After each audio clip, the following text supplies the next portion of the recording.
Boa tarde, ok. Ok. Meu nome é André Medeiros, eu sou pastor e professor aqui também na Faculdade Teológica. Estou nessa tarde representando o professor e pastor Carlos. Infelizmente, ele não conseguiu participar da nossa abertura aqui da pós-graduação, uma vez que ele está fazendo um curso de Executive Master na Academia da NASA, na Flórida, Estados Unidos. Ele pediu para representá-lo aqui nessa tarde.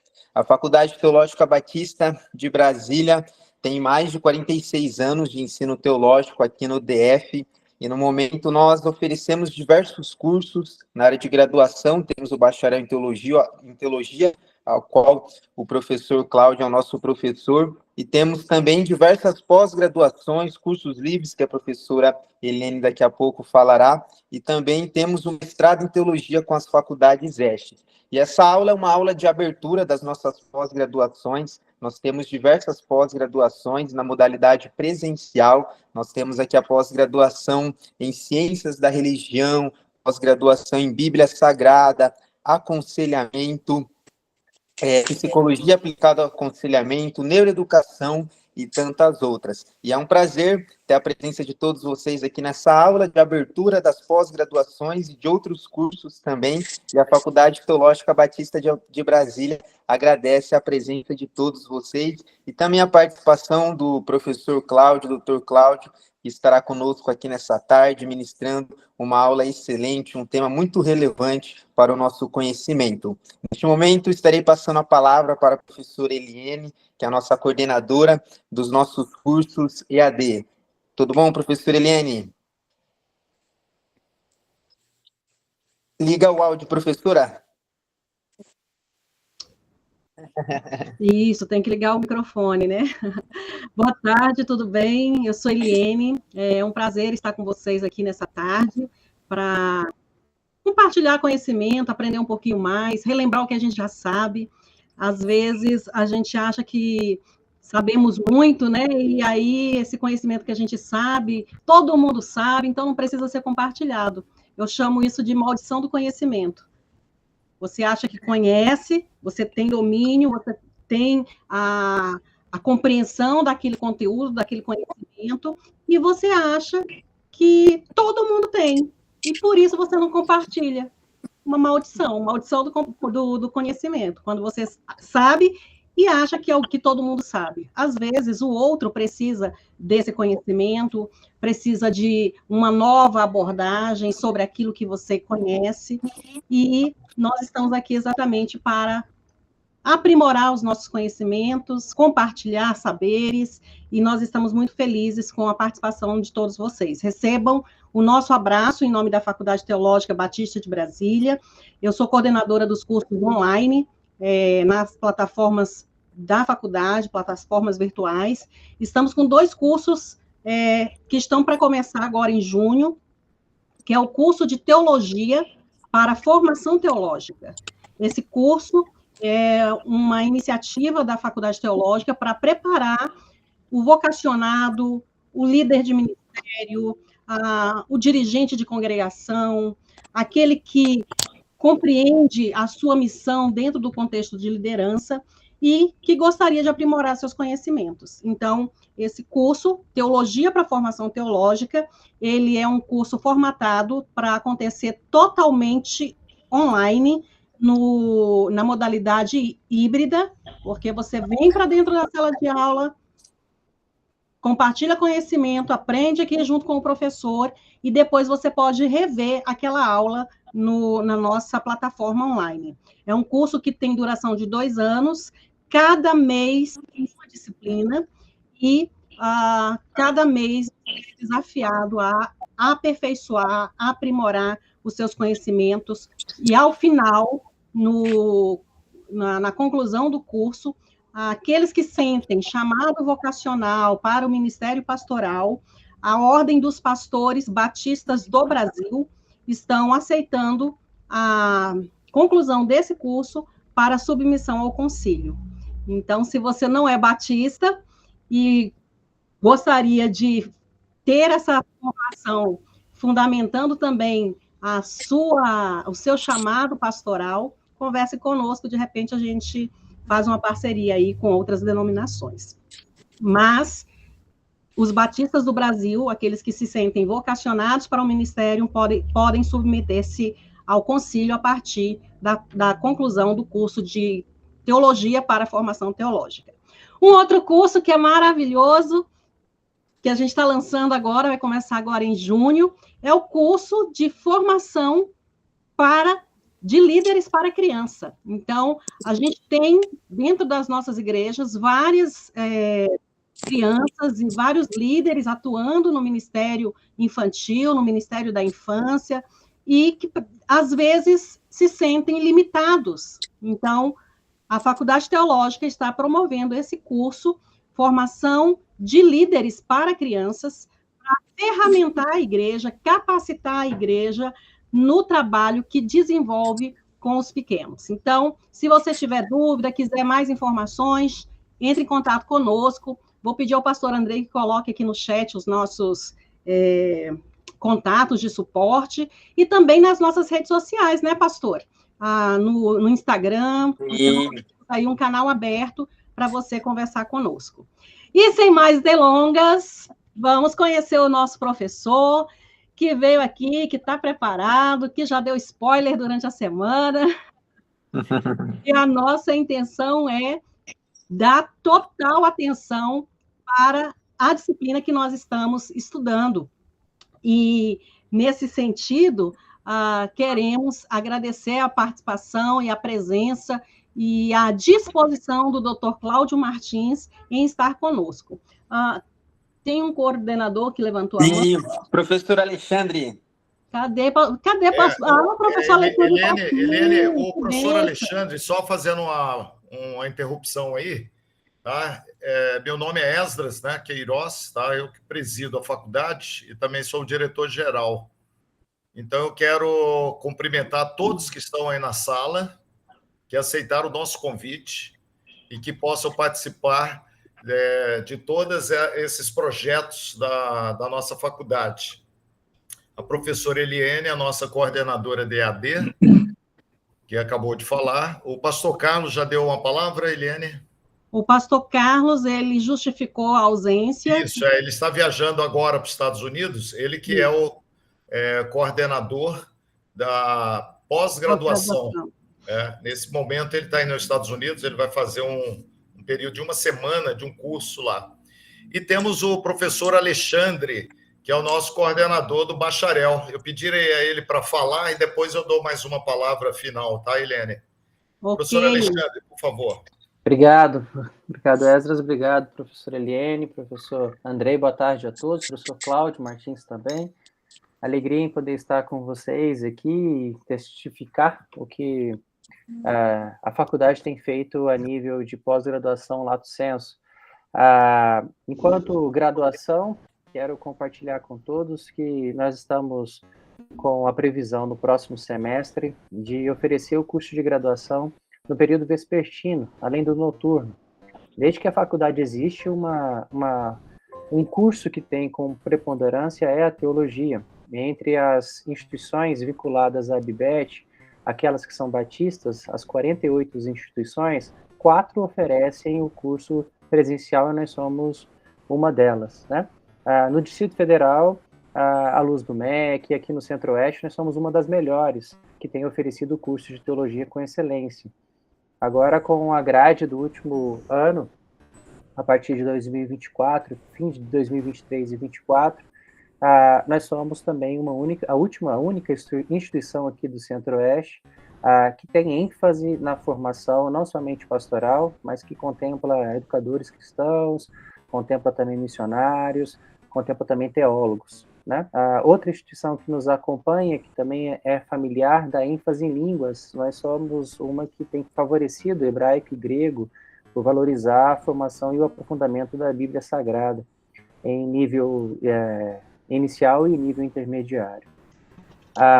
Esse é o curso de bacharelado que compartilho com vocês, que está disponível, começaremos em agosto, vocês serão bem-vindos também a compartilhar e a participar das ações que o bacharelado em teologia da FTBB tem oferecido. Mas também quero mencionar aqui o nosso mestrado interinstitucional, com parceria com a Faculdade Estes, é o melhor mestrado em teologia do Brasil. A maior nota é do mestrado da Estes, em teologia, não é em ciência da religião. Então, nós estamos com uma oportunidade ímpar de oferecer, no formato presencial, encontros já marcados com datas específicas, de 15 em 15 dias, aulas às quintas à noite, sexta à noite, sábado de manhã e de tarde, com professores vindo do Sul, do Rio Grande do Sul, lá da Este, propriamente dita, né, que é a instituição parceira, para oferecer aos alunos aqui uma formação em teologia, em diálogo com a Faculdade Teológica Batista de Brasília. Então, faço propaganda aqui, encorajo você também, se você quer fazer mestrado em teologia, com ênfase em teologia, na melhor instituição aqui do Brasil, você tem a oportunidade aqui em Brasília, em cursar. Nós já fechamos o processo seletivo, já temos uma turma já pronta para seguir. Entretanto, a gente tem estamos abrindo, né, a oportunidade para você ser aluno especial. Alguns estados chamam aluno extraordinário, né? Como o nosso mestrado é modular, então você consegue organizar a sua agenda para poder participar. Então, o pastor Andrei vai compartilhar também com vocês aí os contatos, a FTBB está aberta para isso. Se você deseja fazer enquanto aluno especial, a nossa parceria você pode fazer os módulos e, no momento certo, você submete ao processo seletivo. A gente sabe que o processo seletivo tem uma demanda um pouco maior, porque tem que fazer um pré-projeto, tem que se preparar em línguas, tem que fazer a prova escrita. Então, para que essa oportunidade alcance a tantos, e nós entendemos que é imprescindível, porque ela é única, esse Minter, assim chamado aqui, então, abrimos em parceria com a Este também a possibilidade para aqueles que desejam fazer o mestrado conosco na modalidade como aluno especial e, no momento certo, fazer a prova para ser aluno regular, né, com todos os benefícios, com todas as características, só não é um aluno regular. Nós temos a biblioteca, a melhor do Centro-Oeste também aqui, hoje em acervo físico, que você também pode utilizar. Enfim, então estamos à disposição se você deseja fazer. É possível conciliar com a pós-graduação no Censo, sem nenhuma dificuldade. Tá aí, ó, o professor Andrei já postou os contatos, se você desejar. Preços, a gente tem um preço também flexível, a gente sabe que mestrado, quem já teve oportunidade, não é barato, é um investimento que não é, apenas pontual, mas é um investimento que exige não somente as mensalidades, mas também a dedicação, livros e assim sucessivamente.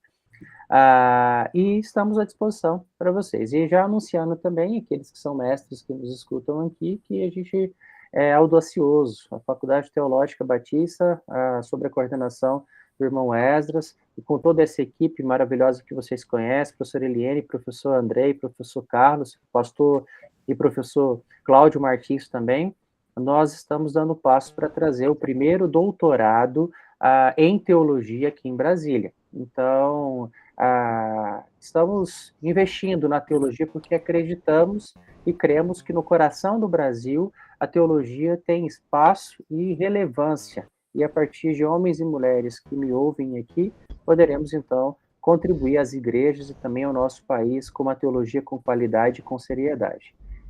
Amém. Muito obrigado aí, professor Alexandre.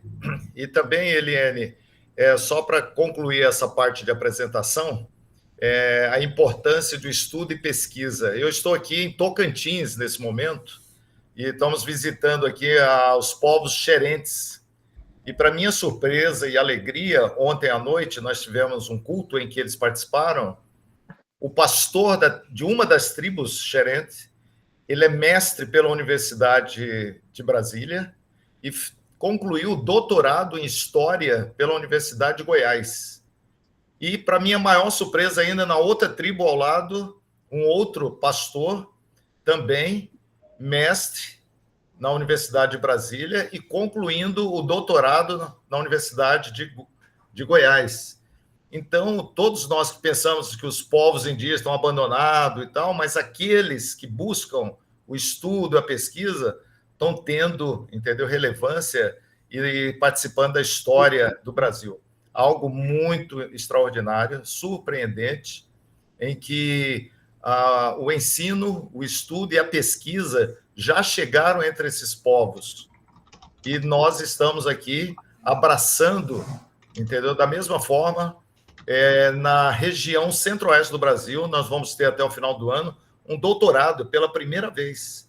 Nós já concluímos a primeira turma de mestres em teologia e agora nós estamos indo para a segunda turma, essa que o professor Alexandre acabou de falar. Mas muitíssimo obrigado. Entre nas nossas redes sociais.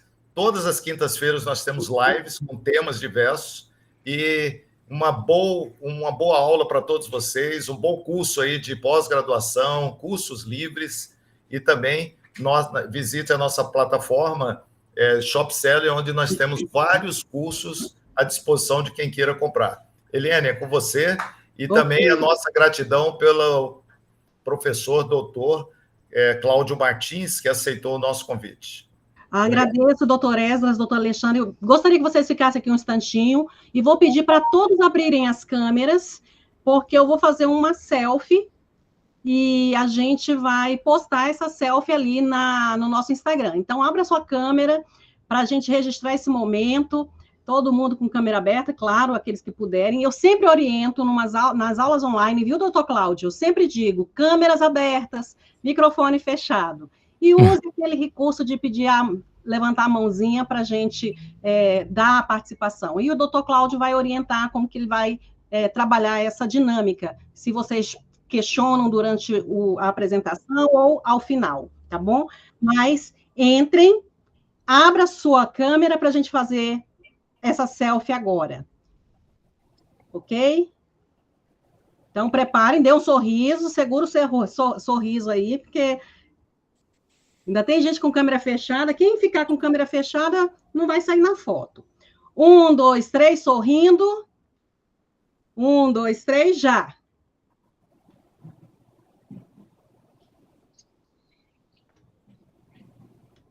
Muito bem, foto tirada. Meu marido sempre diz que é bom tirar sempre 2 fotos. Então, posso tirar outra? 1, 2, 3, sorrindo. Ok, muito bem. Foto tirada. Queremos agradecer a presença do doutor Alexandre, muito obrigada. Nosso presidente, irmão Esdras Queiroz, que está lá no meio das terras indígenas. Receba o nosso abraço, você que chegou até agora, se acomode, pegue suas anotações, sua Bíblia, seus cadernos aí de anotação e foque, fique atento àquilo que nós vamos estar ministrando agora. Ok, Juliana, não tem problema. Pastora Andrei, apresente o nosso ilustre docente. Sim, professora. Nesta tarde nós temos a oportunidade, o privilégio de ter aqui conosco o professor doutor Cláudio, que é o nosso professor aqui no bacharel em teologia. E o professor Cláudio Márcio, ele é doutor e mestre em teologia, a área de concentração dele é teologia bíblica pela PUC-Rio, graduado em teologia pela Faculdade Unida de Vitória e pós-graduado em semiótica discursiva pela Universidade de Araraquara. Então, nós temos aqui um mestre doutor em teologia que estará tratando um tema que é o Antigo Testamento, o profetismo do Antigo Testamento. Ele falará ali também sobre o profeta Amós, que foi tudo aquilo que ele discursou no seu mestrado, doutorado, chegou até ir mesmo para Roma, fez diversas pesquisas ao redor do mundo para se capacitar, para estar aqui conosco nessa tarde. Não é não, professora? Isso aí, professor doutor Cláudio Martins, seja bem-vindo, receba nosso abraço em nome da faculdade e a turma é sua. Muito obrigado, boa tarde para todos os irmãos. Eu saúdo ao nosso diretor-presidente, irmão Esdras, agradeço pela grande recepção, nosso coordenador, professor Alexandre, professor e pastor Alexandre, ao coordenador da pós-graduação que está em viagem, né? Ele me disse que vai para a NASA, eu fiquei impressionado, né, com o nível dos nossos professores, vai fazer um curso lá na NASA, que bom termos professores assim. E agradeço ao pastor Andrei pelo suporte que tem dado, o professor Eneile, sempre solista, na coordenação e no apoio aí dos cursos. Eu quero dizer que eu estou imensamente grato pelo honroso convite de integrar o corpo docente da Faculdade Teológica Batista de Brasília. Para mim é uma honra imensa e estamos aqui para cooperar com essa nobre instituição. E nesse tema hoje, que é um tema maravilhoso, que é o tema do profetismo, né? Eu pergunto se eu já posso dar sequência ou se... O tempo é seu. Agora então... você diz como que vai ser, como vai funcionar, Tá. até quando que nós vamos, precisamos ir até o anoitecer. Você que dá o olha, você sabe que eu me inspiro no apóstolo Paulo, ele disse: sede meus imitadores. Certa vez eu li Paulo dizendo que começou a pregar de manhã e foi até a noite, o Eutico caiu da janela, e eu não sei se tem algum Eutico por aí. Bom, eu posso até pregar o que o apóstolo Paulo fala, agora ressuscitar quem morreu eu já não posso garantir. Cuidado para não cochilar durante a aula. Então nós vamos até umas 16, não é, doutor? 16 e... São 15h21 agora. Podemos ir, assim, assim, o profetismo é um tema muito amplo, né? Eu pretendo falar em torno aí de 1h10, pode ser, assim, a gente vai até 4h30. Ok. E depois a gente fala sobre dar espaço para perguntas e respostas. Ok. Né? Podemos fazer assim? Então eu vou fazer uma exposição e se algum momento... Pastor continuar, é só avisando que essa aula está sendo gravada, tá? Então, todos que entram dentro do ambiente do Google Meet, no contexto educacional da Faculdade Teológica, já autorizam essa gravação, tá? Então, todos os nossos materiais são disponibilizados dentro e no contexto educacional da Faculdade Teológica. Obrigada. Muito bem. Então, mais uma vez, boa tarde, graça e paz a todos os irmãos. O nosso tema, o tema proposto, é o tema do profetismo bíblico, né, ou do profetismo em Israel. Em primeiro lugar, a gente precisa ter noção da amplitude desse tema. Esse tema é um tema muito amplo, então, no espaço que me cabe aqui de 1 hora e pouquinho, é absolutamente impossível exaurir esse tema, tirar do tema tudo aquilo que o tema pode nos proporcionar. Na verdade, o profetismo é um curso, uma disciplina de um curso, né, onde se estuda em mais de um semestre. Então, a mim me cabe hoje, né, entendo que é uma abordagem bem razoável, fazer uma introdução ao profetismo bíblico, destacando alguns pontos a respeito desse movimento. Então, eu vou falar sobre o profetismo de maneira geral, e vou me focar um pouco nos profetas do século VIII, particularmente o profeta Amós, e essa é a nossa proposta. Eu tenho aqui uns PowerPoints para nos ajudar, e vamos dar então sequência ao nosso tema, profetismo bíblico. Então, assim, a nível introdutório, eu quero destacar o fato de que é um tema de amplitude vastíssima. O profetismo bíblico, ele é um fenômeno que não se limita ao Israel bíblico. O profetismo, ele é atestado em todo o Antigo Oriente Próximo, em todas aquelas nações circunvizinhas de Israel, ali no Oriente Próximo, né, do Egito à Babilônia. Então, nós temos práticas de consulta, né, ao divino, ao sagrado, né, aos deuses das nações, e é uma prática compartilhada, mas o profetismo bíblico tem aquilo que ele é distintivo, aquilo que ele é próprio. É isso que nós vamos estar estudando daqui para frente. Então, vamos lá. Então, assim, como eu disse, é um fenômeno que é atestado em todos os povos. As sociedades antigas, desde sempre, buscam, né, o contato com o sobrenatural. O homem busca orientação para o seu viver cotidiano, né? Muitos, inclusive, em busca do futuro, querem saber questões do futuro ou orientação para o presente. Então, várias práticas mânticas são verificadas na cultura desses povos.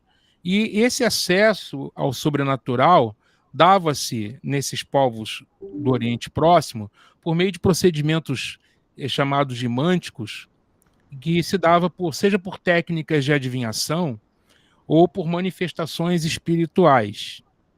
Nesse sentido, aqueles povos buscavam orientação na observação dos astros, através do sacrifício de animais, verificando as vísceras dos animais, a fumaça dos sacrifícios, a direção em que a fumaça do sacrifício vai, o soprar do vento, a direção das flechas, inclusive o lançamento de pedras buscando tirar sorte, prática que nós temos, né, registro na Bíblia, como, por exemplo, na questão do Urim e do Tumim, na consulta dos sacerdotes, inclusive até mesmo os apóstolos, né, tiraram sortes para escolher o 12º apóstolo que haveria de substituir o Judas, que havia se enforcado. Então, esse tipo de procedimento é bastante comprovado nesses povos também circunvizinhos de Israel, no sentido do acesso ao sobrenatural. Neste sentido, a profecia se inscreve, porque a profecia é um dos meios de contato com o sobrenatural que é compartilhado nesses povos ditos antigos, né, nos povos antigos, nas culturas antigas. Porém, ela se distingue desses procedimentos chamados de mânticos em alguns aspectos. Primeiro, que a profecia não depende de técnicas a serem utilizadas como os procedimentos de adivinhação, né? Aqueles adivinhos daqueles países, daquelas nações, através de alguns procedimentos, buscavam adivinhar a orientação que aquele ídolo, né, daria para ele. Nem tampouco a profecia depende de habilidade daquele que faz o contato com o sobrenatural, porque a profecia, particularmente, ela centra-se na divindade que quer comunicar uma mensagem e na mensagem que essa divindade quer comunicar. Neste sentido, nós temos registros na Bíblia de profetismo em outros povos, né? Ainda vale a pena destacar, com respeito a isso, que a profecia, ela, no que tange a atividade do profeta, o que não está em destaque é a capacidade do mediador, né, de quem faz a consulta. Não é a sua habilidade de fazer o procedimento de adivinhação, mas sim o desejo daquela divindade a quem esse profeta serve de querer falar e dele ser usado como portador dessa mensagem. Então, o profeta, nesse sentido, é subordinado completamente à divindade que espontaneamente lhe dirige a palavra. E, como eu já disse, o profetismo não é exclusivo de Israel. E a própria Bíblia resiste a isso. Por exemplo, quando nós lemos lá em Números 22, no capítulo 22, no versículo 5, né, Balaão, ele é chamado por Balaque. E o texto diz que Balaão era de Petor.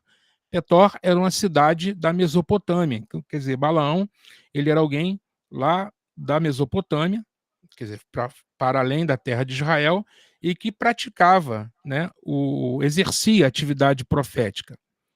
1 Reis 18 também vai nos falar com respeito aos profetas de Baal e de Astarote, que profetizavam e normalmente com êxtases, né? Eles entravam em êxtase e nesse êxtase eles profetizavam os oráculos dessas, vamos chamar assim, de divindades, né?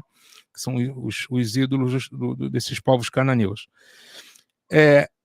Esse fenômeno, portanto, tem registros entre os egípcios, entre os hititas, entre os assírios, entre os babilônios, enfim, é um dado que se pode ter como certo no contexto do Antigo Oriente Próximo, no qual Israel está inserido. No entanto, o foco da nossa aula, o nosso ponto aqui, não é o profetismo em geral no Antigo Oriente Próximo, mas é o profetismo em Israel, assunto que vamos passar a tratar doravante. Mas essa introdução é só para nós entendermos que o profetismo não é exclusivo de Israel, ainda que a profecia em Israel tem elementos distintivos com respeito à profecia nesses outros contextos. Então, vejamos o que é o profeta. Vamos falar um pouco da figura do profeta e da atividade de profetizar. Vamos definir o significado do termo profeta. Nós, em português, nós temos essa palavra nas nossas Bíblias, profeta, mas a questão é o que é exatamente o profeta, a figura do profeta. Na língua hebraica, nós temos a palavra navi, tá, que significa profeta, que vem do verbo navá, que é profetizar. Essa palavra, esse substantivo navi, ele foi traduzido na Septuaginta, que tem o texto grego, a tradução grega do Antigo Testamento, para profetes.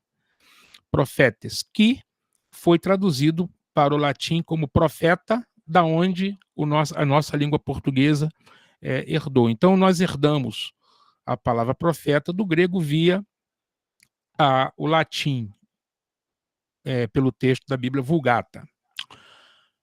Uma boa definição que nós podemos ter a respeito do que é ser profeta seria aquele que fala em nome da divindade.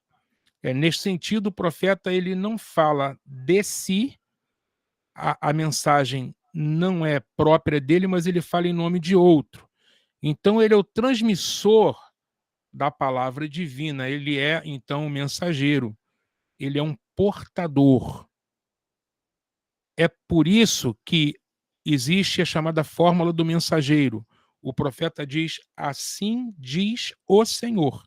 Essa fórmula do mensageiro, que é um elemento formal, constante dos oráculos proféticos, ele nos dá a compreender que aquele que está falando tem uma mensagem que não tem origem em si mesmo, mas tem origem em outro. Neste sentido, então, se o profeta fala, aliás, se Deus fala, o profeta terá algo a dizer. Se Deus não fala, o profeta emudece. Isso se for um verdadeiro dom de profecia neste sentido. Então, é a divindade que toma a iniciativa da comunicação e o profeta simplesmente ele capta, né, nessa experiência de revelação, o profeta capta a mensagem e a transmite. Neste sentido, nós podemos, por exemplo, ver o texto do profeta Amós, aonde está escrito assim em Amós 3, 7 e 8. Interessante esse texto, vejam só. Certamente o Senhor Deus não fará coisa alguma sem primeiro revelar o seu segredo aos seus servos, os profetas. Rugiu o leão, quem não temerá? Falou o Senhor Deus, quem não profetizará? Esse texto é interessante, nós podemos já elencar algumas questões que são bastante proeminentes. Por exemplo, Deus, antes de fazer algo, ele revela o seu profeta, ele revela os seus segredos, ele revela aquilo que está em secreto, que ninguém sabe. O profeta, pelo fato dele comparecer ao conselho divino, pelo fato dele andar continuamente na presença do Deus a quem ele serve, e pelo fato dele ter um canal de conexão com este Deus, a divindade, ao querer promover algo na cidade, na nação, a divindade vai revelar ao profeta. Então, revela ao profeta. E esse texto é um texto que mostra a importância dos profetas em Israel. São aqueles homens que estão próximos de Deus, eles têm uma intimidade com Deus que não é comum, eles têm os canais, conforme veremos mais à frente, da audição, os canais da visão bem abertos, por onde eles captam a vontade e o propósito divino. E o texto prossegue dizendo, rugiu o leão, quem não temerá. Quer dizer, ele faz a analogia com o leão, né? Se o leão ruge, há temor. E se Deus fala, há profecia. É isso que ele está dizendo. Quer dizer, primeiro Deus fala. A iniciativa da comunicação procede tão somente da divindade. E o profeta se coloca como um canal, como um meio para comunicar esta palavra. Então, nesse sentido, nós temos aí o profeta, que é o Navi, Esse profeta, que é chamado em hebraico de Navi, ele vai exercer a ação de Navá, que é profetizar, né? Então veja aí que a palavra profeta e o verbo profetizar, não é? Têm a mesma raiz, conforme se pode até mesmo quem não conhece hebraico, você vai ver as semelhanças aí dessas letras, né? É a mesma raiz que deriva do verbo profetizar, que deriva o substantivo profeta. Eu vou citar aqui a professora que foi a minha orientadora no doutorado. Ela escreveu um livro chamado Mensageiros de Deus, Profetas e Profecias no Antigo Israel.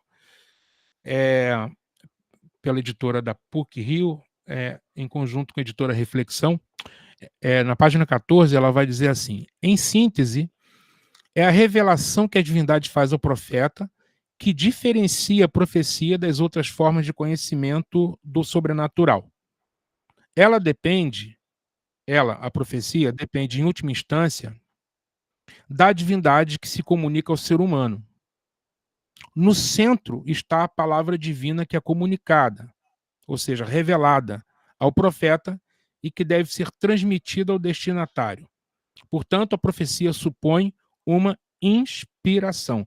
Quer dizer, o profeta tem a revelação, não é? E ele vai ser inspirado na comunicação dessa mensagem que ele recebeu da divindade. E ela prossegue dizendo assim: embora o anúncio do futuro possa fazer parte da sua missão, e aqui eu já quero, inclusive, desmistificar algumas coisas com respeito ao profetismo, né? Às vezes nós achamos que todos os profetas sempre falaram só do futuro, e nós vamos entender hoje que não é bem assim. Veja bem o que diz a professora Maria de Lourdes. Embora o anúncio do futuro possa fazer parte da sua missão, o profeta não pode ser definido como aquele que prediz o futuro. A predição do futuro faz parte, mas isso não define a atividade do profeta. Seu anúncio surge da sua experiência de fé, do seu contato com Deus, da revelação divina que o faz caminhar para onde a história caminha. Com isto, evidencia-se que o profeta encontra-se profundamente radicado na história do seu tempo e fala para uma situação precisa, mesmo que sua palavra possa ultrapassar, em seu sentido, o contexto ao qual se dirige. Ou seja, ainda que a predição de eventos futuros possa fazer parte dos oráculos, mas não é um elemento imprescindível. O profeta é aquele que lê a história que ele está vivendo, que o povo dele está vivendo, que o Israel dos seus dias está vivendo, e ele vê com a perspectiva do Deus a que ele serve. Pelo fato dele ser alguém em conexão com Deus, ele é aquele que vê a história com essas lentes divinas. Ele é alguém que tem um espírito muito sensível ao Senhor, e ele faz essa leitura da história a partir dessa perspectiva do espírito, né? Então, eventualmente, numa profecia pode ter elementos futuros, mas não necessariamente. Tanto é que a maioria absoluta das profecias, elas são para o tempo do profeta. Ele vai falar da Síria, ele vai dizer que Israel não deve confiar na força da Síria, ele vai dizer que não se deve buscar reforço no Egito, que ele estimula Israel a depender tão somente de Deus. Então, ele está falando para uma sociedade do seu tempo. Evidentemente, por ser palavra de Deus, alguns oráculos eles podem ultrapassar aquele momento da profecia e encontrar um cumprimento em algum momento mais à frente, um cumprimento pleno da profecia.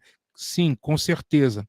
No entanto, se nós formos colocar do ponto de vista até estatístico, se você for somar todos os oráculos proféticos, você vai ver que a maioria absoluta ela vai realmente falar para o tempo em que o profeta está se dirigindo. Então, ele é alguém que tem a percepção de para onde o Eterno quer conduzir a história.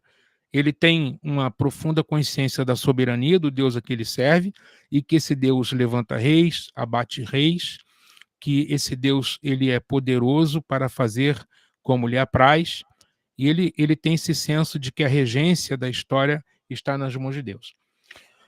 Os oráculos proféticos normalmente possuem o que se chama, os estudiosos chamam de fórmula do mensageiro. Alguns exegetas, estudando os oráculos proféticos, né, perceberam, e Klaus Westermann é um exegeta alemão que é assim, muito conhecedor da chamada forma dos textos, chegou-se à conclusão de que os oráculos proféticos eles têm uma forma que se repete. E uma delas é o chamado oráculo profético da fórmula do mensageiro. Quer dizer, a fórmula do mensageiro introduz o oráculo, e em hebraico essa palavra que está aí, né, que todos podem ler, Ki ko amar Adonai, assim diz o Senhor. Essa palavra aí, ela está presente nos oráculos. E ela quer dizer que quem vai falar não está falando de si próprio. Isso, evidentemente, traz um respaldo para o portador, no sentido de que a autoridade não vem do mensageiro, e sim daquele que enviou o mensageiro, né? Ele fala em nome de outro, que é Adonai. O livro do Deuteronômio, ele respalda a atividade profética, né, e regulamenta o ofício do profeta nos seguintes sentidos. O Deuteronômio ele coloca, né, o crivo do que é um falso profeta, de como podemos verificar quando um profeta é falso e quando não é, né?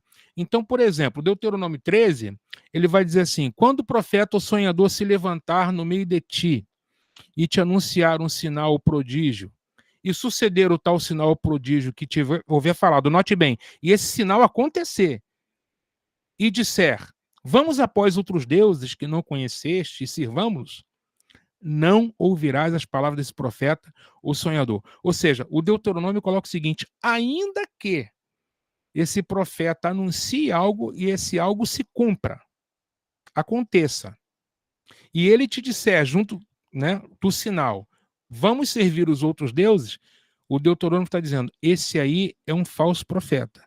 Ele opera sinais, e aí que está a questão também interessante, nem todo que opera sinais é um profeta verdadeiro.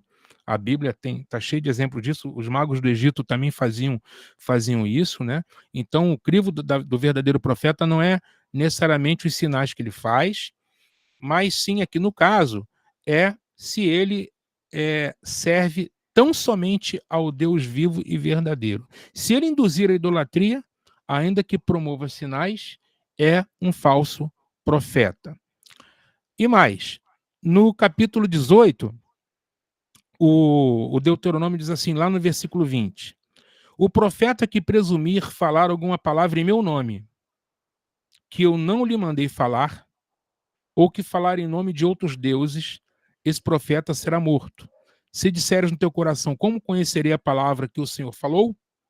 Sabe que quando esse profeta falar em nome do Senhor, e a palavra dele não se cumprir, nem suceder como profetizou, essa é a palavra que o Senhor não disse. Com soberba a falou o profeta, não tenhais temor dele. Ou seja, está dizendo no texto que, diferentemente do primeiro caso, o profeta fez o prodígio, né? Anunciou, e o prodígio aconteceu, mas ele está induzindo a adorar outros deuses. Esse é falso. Qual mais que é falso? É aquele que disse em nome do Senhor e a palavra que ele disse não se cumpriu. É falso também. É falso profeta. E quem é o profeta verdadeiro segundo o Deuteronômio? Ele vai dizer lá no capítulo 18, no versículo de número 15. O Senhor teu Deus te suscitará um profeta do meio de ti, dos teus irmãos, semelhante a mim, a ele ouvirás. Suscitar-lhe, aí o texto prossegue, lá no 18, suscitar-lhes-ei um profeta do meio dos seus irmãos, semelhante a ti, em cuja boca porei as minhas palavras, e ele lhes falará tudo o que eu lhe ordenar. De todo aquele que não ouvir as minhas palavras que ele falar em meu nome, disso lhe pedirei contas. Então, primeira coisa que nós vemos aqui, profeta não se levanta a si mesmo. Profeta é levantado por Deus. Moisés está dizendo no versículo 15: o Senhor teu Deus te suscitará um profeta do meio de ti. Num primeiro momento, essa palavra que Moisés está dando para os israelitas, ela é uma palavra que respalda o ministério dos profetas. Neste sentido, Moisés é colocado como paradigma de todos os profetas verdadeiros que virão naquela sequência e sucessão de profetas. Então, ele está dizendo, o Senhor vai suscitar um profeta. Então, num primeiro momento, esse texto, ele respalda, ele justifica o ministério dos profetas. E os profetas são herdeiros da tradição mosaica. Segundo o Deuteronômio, os profetas eles são sucessores de Moisés na proclamação da palavra de Adonai. Esse é o primeiro ponto. Eles são levantados por Deus e esses profetas são semelhantes a Moisés. É isso que o texto está dizendo. Então, e outra coisa, esse profeta, agora no versículo 18, a voz muda. Se no versículo 15 é Moisés que está falando, no versículo 18, quem está falando é o próprio Deus, e está em primeira pessoa. Suscitar-lhes-ei um profeta no meio de seus irmãos, semelhante a ti. Deus está falando para Moisés. Em cuja boca porei as minhas palavras. Ou seja, é Deus quem levanta, e é Deus quem dá a mensagem. Eu coloco na boca deste profeta. Ele vai falar segundo o que eu quero que ele fale. Ele vai falar a minha palavra, segundo tudo que eu lhes ordenar.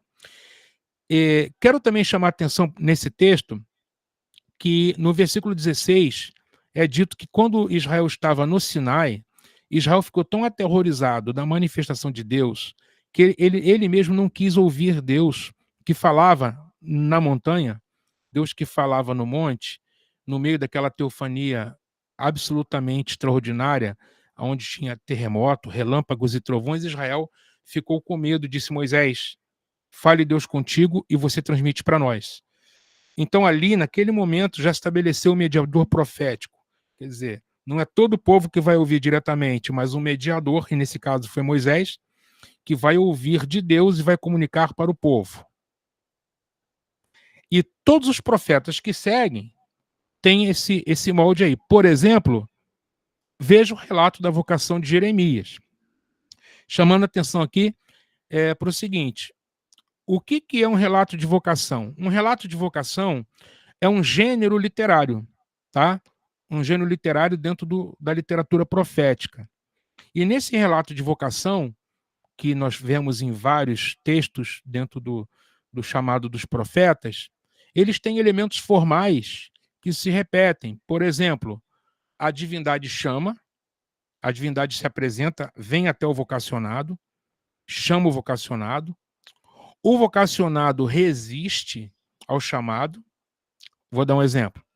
Neste caso do Jeremias, ele vai dizer, quando Deus diz para ele, desde o ventre materno eu te conheci, e as nações eu te dei por profeta, te constituí como profeta para as nações. Você vai arrancar, vai derrubar, vai plantar, vai edificar. O que Jeremias disse? Eu não passo de uma criança. Então, nos relatos de vocação, normalmente o profeta ele resiste, ele vai dizer que ele não tem condição, porque ele não se vê capaz. O mesmo acontece, por exemplo, no chamado de Gideão, relato de vocação. Deus chama Gideão, Gideão diz, eu sou da menor tribo, eu sou menor na casa de meu pai. Deus também chama Moisés, ele disse, eu sou pesado de fala. Então, é um elemento comum, na maioria dos relatos, essa resistência do chamado. E Deus insiste. No caso de Jeremias, ele diz, que eu ponho na tua boca as minhas palavras. Para Isaías, a brasa, o serafim tira a brasa do altar e toca a boca do profeta. Figuradamente, querendo dizer o quê? Eu te purifiquei e ponho a minha palavra na tua boca. Como tem Deuteronômio. Em cuja boca porei as minhas palavras. Jeremias, a literatura bíblica apresenta Jeremias exatamente como um verdadeiro profeta, autêntico sucessor dessa tradição mosaica, tá, de profeta, do profetismo. Alguém que é chamado por Deus, ele não se vê em condições, mas o Senhor diz: eis que eu ponho na tua boca as minhas palavras. Ou seja, não é a capacidade desse vaso de barro, não é a capacidade ou a muita eloquência desse vaso, mas é o Deus que chama, é o Deus que o vocaciona, é o Deus que o capacita. E nisso nós vemos como uma constante no meio dos profetas, em todos eles. Vamos ver agora, eu preciso remir o tempo, os tipos de mediadores proféticos. Nós temos aqui alguns mediadores proféticos. A Bíblia, como eu disse, né, o fenômeno do profetismo é um fenômeno complexo, é um fenômeno diverso, porque não existe uma mesma palavra para definir esses homens e mulheres que têm esse tipo de conexão com Deus. As palavras são diversas. Então, é um movimento, é um fenômeno complexo, diverso, mas a gente pode, de acordo com os relatos bíblicos, elencar aqui algumas expressões. A primeira delas é Navi, que é profeta, né? Como eu já adiantei. Esse é o termo mais comum para os mediadores proféticos. Esse termo aparece 315 vezes na literatura bíblica, na Bíblia hebraica, né? 315 vezes, portanto, é o termo mais comum. É o termo Navi, que é profeta. Navi é utilizado de diversos modos, é empregado tanto para alguns personagens individuais, como para grupos, tá, de profetas, e indica várias funções. Por exemplo, Gad e Natã, eles são profetas da corte de Davi, eles são profetas da corte, assistem, aconselham o rei, assistem na presença do rei, eles constantemente são chamados e consultados. Normalmente, os profetas da corte, esses profetas individuais, são pessoas íntegras e sérias e transmitem a palavra de Deus. Mas muitas vezes também a Bíblia mostra e denuncia grupos de profetas que falam só aquilo que convém ao rei. No caso de Gad e Natã, não, nós conhecemos aqueles textos onde o profeta repreende o rei de maneira bastante veemente. O Samuel também é chamado de Navi, né? O grande profeta Samuel, em 1 Samuel, nós temos um amplo relato disso. Aías de Silo, em 1 Reis 11, 29, também o profeta Jeú, são profetas individuais, como também é o caso de Elias e Eliseu, né? São profetas individuais. Neste sentido, a palavra Navi, ela tem um sentido aqui desses profetas, um sentido honroso, mas nem sempre Navi é aplicado de maneira sempre positiva, também aparece de maneira negativa e está relacionado aos profetas que são falsos. A profetisa Ulda também e Débora são chamadas de Neviá, que é o feminino do substantivo Navi. Aqui nós podemos dizer que esse termo empregado na Bíblia para designar um grupo, né, como eu já adiantei, com status de classe dirigente. Por exemplo, em Jeremias 18, está escrito lá: vinde, forjemos projetos contra Jeremias, porquanto não há de faltar instrução ao sacerdote, nem conselho ao sábio, nem a palavra ao profeta. Quer dizer, aqueles homens que estavam conspirando contra Jeremias entenderam que, eliminando Jeremias, ainda assim haveria ensino da parte do sacerdote, conselho ao sábio e palavra ao profeta. Aqui nós temos três funções na sociedade israelita: os sacerdotes, né, os Kohanim, né, os sábios e os profetas, os Neviim. Essas três funções são funções dirigentes, né, de status de classe dirigente. Depois dá uma olhada lá, tem alguém dizendo que não está conseguindo ver o vídeo, não sei porquê. Prosseguindo, o Navi, no sentido de um grupo coletivo, no sentido de um grupo, de um colegiado, né, de uma coletividade, uma corporação, a Bíblia se refere, e interessante aqui, pessoal, é o seguinte: entre o período dos juízes e o período do livro dos reis, Juízes e Samuel, até o livro de Reis, o início da monarquia, nós vemos muito essa situação de profetas que entram em êxtase. Por exemplo, quando Saul, né, ele está procurando lá a ovelha dele lá que se desgarrou, e o profeta e aí ele tem aquele encontro com Samuel, ele é orientado a ir até o monte, aonde está descendo, né, um grupo de profetas que estão tocando instrumentos e profetizando. Quer dizer, aqueles profetas estavam tocando, né, havia música, e é interessante isso, né? Eu sei que tem alunos aqui da pós-graduação em música, eu não sei se vocês sabem disso, a música, ela também era usada no contexto da profecia, a música era tocada, e alguns profetas entravam, né, em conexão com o divino por meio de êxtase, e eram profetas de Deus. Tanto é que o Saul, ele entrou ali em contato com os profetas, o espírito da profecia o tomou e ele profetizou e entrou em êxtase e ficou no chão. O texto diz que ele ficou caído, profetizando. É o êxtase, né? Depois do período monárquico, esse tipo de fenômeno desaparece da Bíblia, mas no período dos juízes, ali dos juízes até o período da monarquia, nos fala disso, o que é registrado no livro de Juízes e de Samuel. Os filhos dos profetas também são grupos de profetas, chamados de Ben-Navi, né? Os discípulos dos profetas também são corporações de profetas que vivem em grupo. Não é atribuída a Samuel, né, a primeira escola de profetas, e também Eliseu tinha seguidores, o chamado moço do profeta, que cultivavam a mensagem e a memória, as tradições daquele profeta. E o grupo, em geral, chamado de Neviim, né, os profetas. A Bíblia chama os meus servos os profetas. Eles pregam sempre, né, a fidelidade à lei, né, a conversão a Javé, a obediência total e restrita à lei de Deus. Um segundo tipo de mediador profético é o chamado de rosé, expressão traduzida como visionário. Ocorre 16 vezes na Bíblia hebraica. O rosé tem a raiz dessa palavra tem o sentido de olhar, contemplar, presenciar, ver. Esse verbo, a raiz dele ocorre frequentemente relacionado ao verbo profetizar. Então, normalmente, o rosé, ele profetiza, porque ele recebe a palavra por meio da visão. O profeta Amós, conforme veremos, é um rosé. A palavra não lhe vem pela audição, vem pela visão. Nós sabemos disso lendo o livro do profeta Amós no ciclo das visões. Ele tem 5 visões. Aparece essa palavra em vários textos, inclusive em Amós 7,12, que nós vamos dar uma olhada num estudo de caso daqui a pouquinho.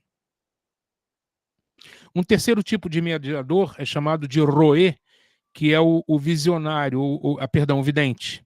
O rosé é visionário, o roé é vidente, e você vai dizer, poxa, mas parece que são muito próximos, e são mesmo. Essas terminologias, elas aparecem na Bíblia, mas o sentido é de visão, é aquele que vê, é aquele que tem visões, né? O roé é aquele que tem olhos abertos, no sentido de que ele viu que ninguém está vendo. Essa raiz é empregada nos relatos proféticos das visões de Amós, todo o capítulo 7, 8 e 9, também no livro de Ezequiel, capítulo 1, no capítulo 2. Além de rosé, aliás, o roé é sempre positivo, tá? Toda vez que aparece a palavra roé na Bíblia é um sentido positivo, isso é importante de saber. Esse termo roé aparece em 1 Samuel, capítulo 9, versículos 9, 11, 18 a 20, referindo-se ao profeta Samuel, e mais 6 outras vezes na Bíblia hebraica. Olha que interessante aí, pessoal. 1 Samuel 9 tem uma nota aí que mostra para a gente a relação dos termos roé e navi. Antigamente, em Israel, indo alguém consultar a Deus, dizia, vinde, vamos ter com o vidente, roé. Por quê? Aí o redator está dizendo, ao profeta navi de hoje, antigamente se chamava vidente. Então, na época da redação deste texto, o profeta do tempo do redator, em tempos anteriores a ele, esse profeta era chamado de Roê. Isso é interessante demais, porque mostra como que a terminologia foi se alterando ao longo do tempo. Um quarto tipo de mediador é o chamado Isha Elohim, que é homem de Deus. É um título que aparece na Bíblia para personagens importantes, como Moisés, como Davi, e normalmente sempre em sentido positivo. A expressão destaca a proximidade que esse personagem tem de Deus, né? A proximidade é alguém íntimo, alguém que anda com Deus, e ele tem capacidade, não raro, de realizar feitos prodigiosos. Por exemplo, Eliseu, a mulher diz para ele: agora eu sei que tu és um Israelohim, que tu és um homem de Deus. Quando? Quando ele ressuscita o filho dela depois de ter feito outros sinais extraordinários. O contexto é sempre positivo também, como é o Roê. Um quinto tipo de mediador é chamado de Kosen, que é sempre negativo na Bíblia, que é o tal do adivinho. Essa raiz tem o sentido de pressagiar, predizer, adivinhar. Em Jeremias 29, 27, de 9 a 10, em Ezequiel 13, 17, os adivinhos profetizam, né? Em Ezequiel são mulheres que são adivinhas e elas profetizam também. O contexto é sempre negativo e o Deuteronômio 18 diz que se deve rejeitá-los. Os adivinhos não têm parte, né, na herança dos profetas de Israel. Era uma prática antiga que, ainda que você visse na Bíblia alguns querendo reproduzir, o Deuteronômio diz que não pode seguir por esse caminho da adivinhação. Esses tipos de profetas variados, eles atuam em frentes diferentes. Então, por exemplo, nós temos os profetas da corte, que são profetas são profetas que são consultados pelo rei ou de forma individual ou em grupo. Então, já citei o Gade, eu citei já o Natã, o próprio Davi, o próprio Isaías, ele também é alguém que aconselha reis, né, Ezequias, por exemplo. Então, você tem profetas que têm acesso à corte. Esses profetas, eles têm um status, evidentemente, bem elevado, mas normalmente, fora essas figuras notáveis, a Bíblia tem críticas a esse tipo de profetas, como é o caso de 1 Reis 22, quando, naquele texto de Micaías, quando os reis vão consultar os profetas da corte, e eles dizem para o rei fazer o que estava no coração do rei, que Deus era com o rei. E, na verdade, Deus queria punir o rei, e o Micaías mostrou claramente isso, né? Então, isso ali mostra como que os profetas da corte, normalmente, eles estão meio que vendidos, né, a falar o que o rei quer ouvir. Existem os profetas do templo que profetizam no contexto do culto, do santuário, eles estão presentes no contexto da liturgia.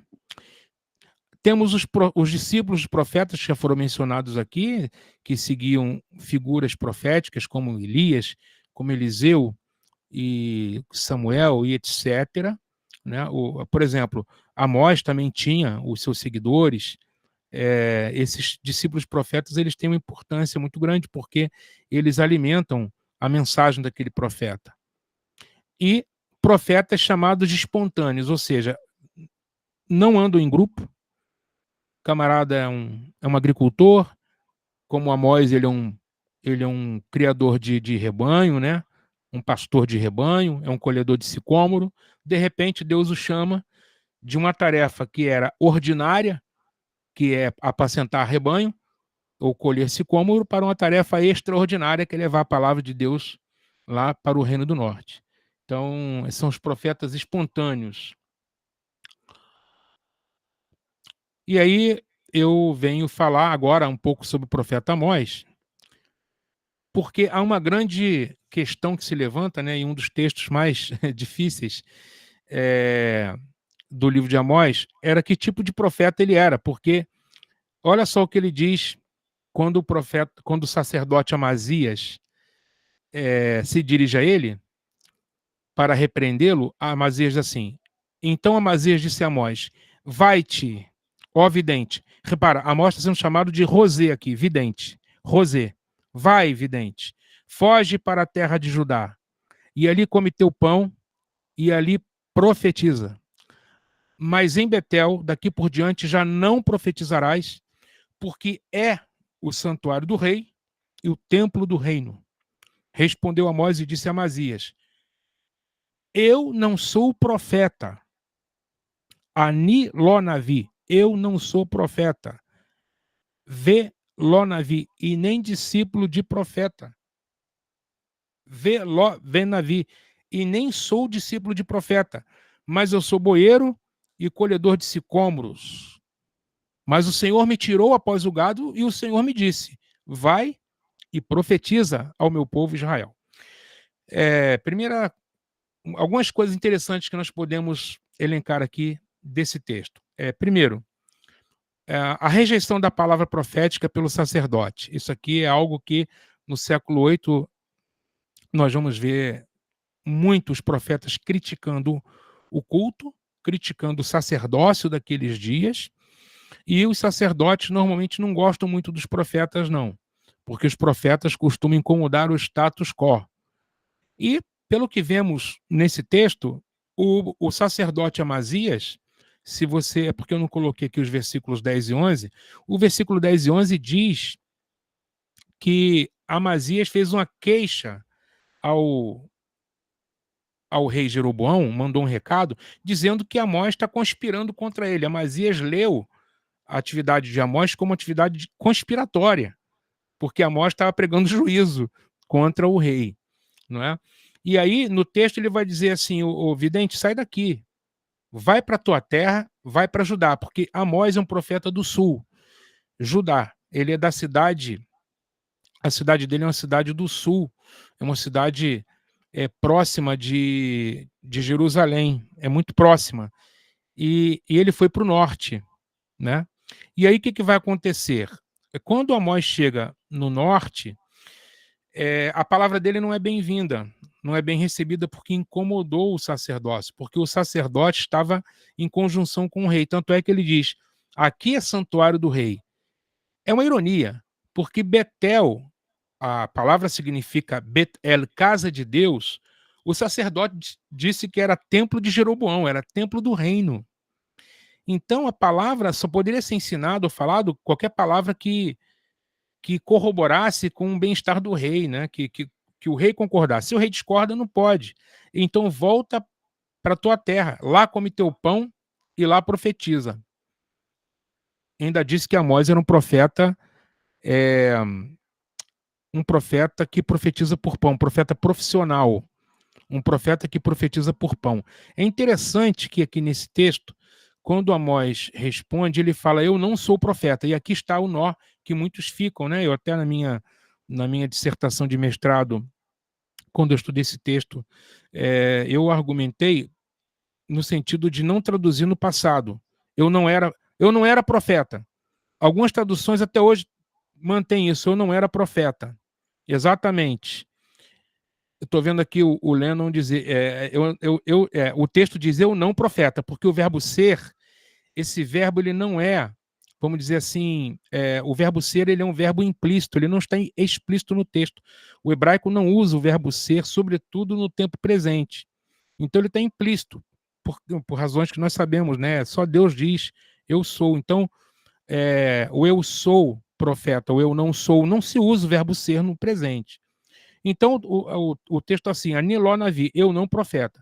Alguns tradutores traduzem eu não era profeta, colocando no passado, porque eles entendem o seguinte: como é que pode um livro que leva o nome do Amós, um livro que é profético, que tem profecia, que tem oráculo profético, esse homem não ser um profeta? Não, na verdade ele não era, mas passou a ser. Mas, na verdade, a conclusão que eu cheguei desse texto é a seguinte: quando Amós diz, eu não sou profeta, ele quer dizer o seguinte: Amazias, eu não sou este tipo de profeta que você está acostumado a ver aqui em Betel. Profetas bajuladores, profetas que profetizam por pão. Eu não sou esse tipo de profeta. É isso que ele quis dizer. Eu não sou esse tipo de profeta. E também não sou pertencente a um conglomerado profético, eu não pertenço à instituição nem da monarquia, da corte, nem do templo. Quem sou eu, né? Ele diz, eu sou um colhedor de sicômoro e eu sou um boeiro. A palavra traduzida como... A palavra traduzida... Guardem essas perguntas todas, por gentileza, que eu vou respondê-las, tá? Por favor, anotem mesmo. Daqui a alguns minutinhos eu vou dar a oportunidade para todos colocarem suas perguntas. Mas vão anotando as perguntas aí que eu já estou percebendo, né? A minha intuição profética aqui, estou percebendo que tem várias perguntas, né, na cabeça de vocês. Então vamos lá. Quando ele diz, eu não sou profeta nem discípulo de profeta, mas eu sou boeiro, a palavra aqui, presta atenção nisso, é boker, que pode ser traduzida como pastor. A outra referência à atividade profética de Amós está no versículo 1:1. Capítulo 1, versículo 1, quando diz assim, palavras de Amós que em visão ele recebeu quando ele era estando ele entre os pastores de Tecoa, que é a cidade do Amós, é Tecoa, que é uma cidade do sul, e o texto diz que ele estava entre os pastores, os Nokdim. Ele era um dos Nokdim. Essa palavra, Nokdim, presta bem atenção no que você vai ouvir agora. Ela só aparece 2 vezes na Bíblia hebraica. Tá? Uma é plural, Nokdim, que aparece no livro de Amós, e a outra é no singular, que vai aparecer em 2 Reis 3:4. Em 2 Reis, capítulo 3, versículo 4, a palavra Noked, que é o singular, o substantivo singular, aparece em relação a Mesha, rei de Moabe. O rei de Moabe.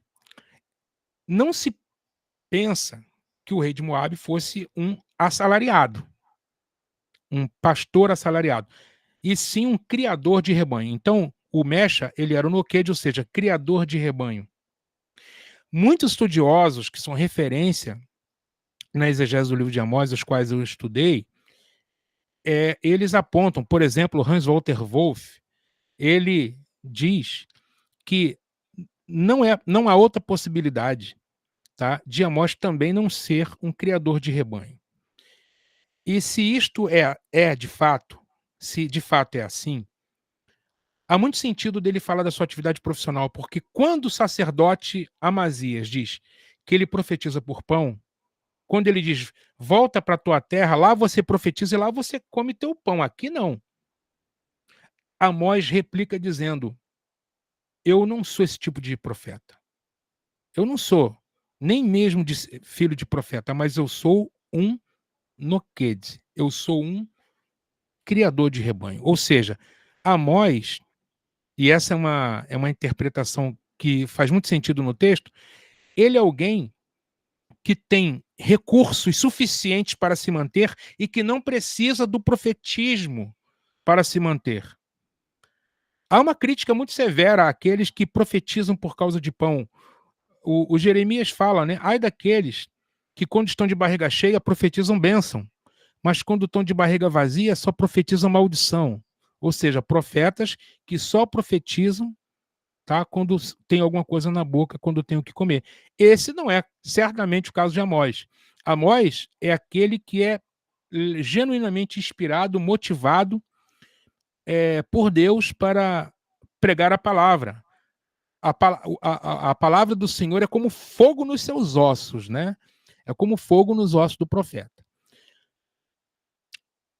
Nessa terceira parte aqui, falar um pouco sobre os livros proféticos da Bíblia hebraica, mostrar para vocês aqui o seguinte. Dentro da estrutura da Bíblia hebraica, nós temos essa divisão tripartida que é Torá, lei, né? Que é o Pentateuco, os profetas e os escritos. Veja o lugar que os profetas ocupam, né? É importante, inclusive, dizer o seguinte, que profetas, aqui, enquanto livros, né, chamados de profetas, inclui Josué, Juízes, Samuel e Reis, tá? Josué, Juízes, Samuel e Reis são livros classificados como livros proféticos, tá? São os profetas anteriores, tá? Os chamados Neviim, Harishonim. E os profetas posteriores, os Neviim, Aharonim, são Isaías, Jeremias, Ezequiel e o livro dos 12. Não entra Daniel aí nessa parte. A tradição judaica colocou o livro de Daniel na última parte, que é a parte dos escritos, os Ketuvim. Então, Torá, Neviim e Ketuvim, esse é o Tanar. Tanar, não é Tanak não, hein, gente? É Tanar. Tanar. Tanar. Porque é Neviim, é Torá, o T de Tanar é o T de Torá, o N de Neviim e o Kaf de Ketuvim. Tá? Só que esse Kaf, ele não tem ponto, então o som de R. Tanar. Tanar é um acrônimo para Torá, Neviim e Ketuvim. Então, veja aí.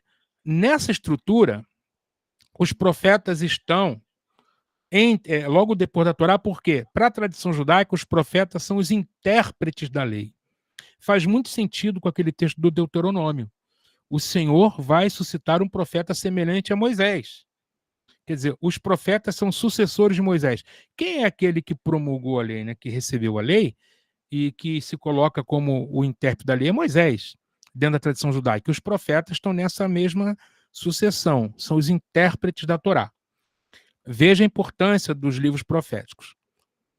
Na tradição que as nossas Bíblias herdaram, que é da tradição da Bíblia grega, né, e também da Bíblia em latim, né, da Septuaginta, da Vulgata, nós sabemos que essa é a estrutura, né, lei, históricos, poéticos e proféticos, que é a estrutura que nós estamos acostumados.